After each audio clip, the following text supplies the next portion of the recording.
ഇന്നത്തെ recipe Tamil Nadu special ശർക്കര പൊങ്കലിൻ്റെ റെസിപ്പിയാണ്. ശർക്കര പൊങ്കൽ പൊതുവേ തമിഴ്നാട്ടിലെ ഫെസ്റ്റിവൽ ടൈമിലൊക്കെ ഉണ്ടാക്കുന്ന നല്ല അടിപൊളിയായിട്ടുള്ള പായസമാണ്. പൊതുവെ എല്ലാവർക്കും ഇഷ്ടപ്പെടുന്ന നല്ല ടേസ്റ്റി ആയിട്ടുള്ള ഒരു പായസമായത്. അപ്പോൾ ഇന്നത്തെ വീഡിയോയിൽ ഞാൻ കുറച്ചൊന്ന് വെറൈറ്റി ആയിട്ട് ചെയ്യുന്ന രീതിയാണ് കാണിക്കുന്നത്. അപ്പോൾ നമുക്ക് വീഡിയോ കണ്ടു നോക്കാം. അപ്പോൾ ഞാനിവിടെ ശർക്കര പൊങ്കൽ ഉണ്ടാക്കാൻ വേണ്ടിയിട്ട് 1 കപ്പ് നുറുക്ക് ഗോതമ്പ് എടുത്തിട്ടുള്ളത്. സെയിം കപ്പിൻ്റെ അളവിൽ 1/4 കപ്പ് ചെറുപയർ പരിപ്പും. അപ്പോൾ ഇത് രണ്ടും നന്നായിട്ടൊന്ന് വറുത്തെടുക്കണം. നമ്മൾ ഓയിലൊന്നും ചേർക്കാണ്ട് ഡ്രൈ റോസ്റ്റ് ചെയ്തിട്ട് എടുക്കുന്ന രീതിയിലാണ് ചെയ്യേണ്ടത്. അപ്പോൾ ഏകദേശം ഒരു 4-5 മിനിറ്റ് മീഡിയം ഫ്ലെയിമിൽ വെച്ചിട്ട് നന്നായിട്ട് തന്നെ വറുത്തെടുക്കാൻ ശ്രദ്ധിക്കണം. പൊതുവേ നമ്മൾ ശർക്കര പൊങ്കൽ ഉണ്ടാക്കുമ്പോൾ അരിയും അതുപോലെ ചെറുപയർ പരിപ്പും ചേർത്തിട്ടാണ് ചെയ്യുക. അതിൽ നിന്ന് കുറച്ചൊരു വ്യത്യാസമായിട്ട് ചെയ്യുന്ന രീതിയാണ് ഞാൻ ഇന്നിവിടെ ഷെയർ ചെയ്യുന്നത്. ഇതും നല്ല ടേസ്റ്റി ആയിട്ടുള്ളൊരു പായസമാണ്.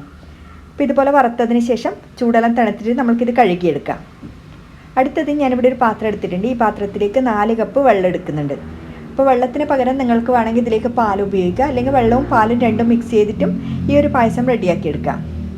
അപ്പോൾ വെള്ളം ഒന്ന് ചൂടായി വരുന്ന സമയത്ത് നമ്മളിവിടെ വറുത്ത് വെച്ച് നുറുക്ക് ഗോതമ്പും അതുപോലെ പരിപ്പും ഇതുപോലെ കഴുകിയിട്ട് ഇതിലേക്ക് ഇട്ട് കൊടുക്കണം. ഇതിട്ട് നന്നായിട്ടൊന്ന് ചൂടായി വന്നതിന് ശേഷം നമുക്കിത് മൂടി വെച്ച് വേവിപ്പിക്കാം.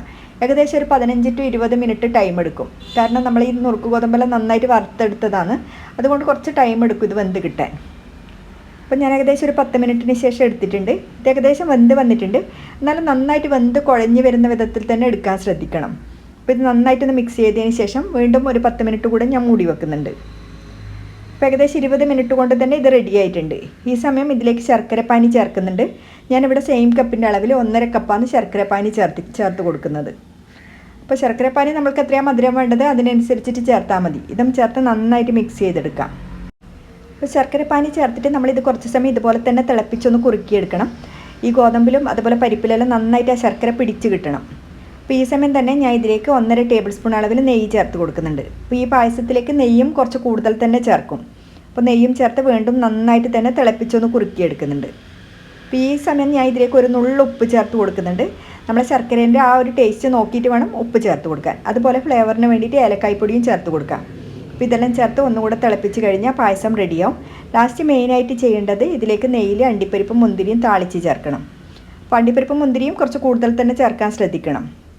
അപ്പോൾ അത്രയും ടേസ്റ്റി ആയിട്ടുള്ള നല്ലൊരു പായസമാണ്. അതുപോലെ നമ്മൾ പായസം റെഡിയാക്കുന്ന സമയത്ത് ഈ ഒരു ലൂസിൽ തന്നെ എടുക്കാൻ ശ്രദ്ധിക്കണം.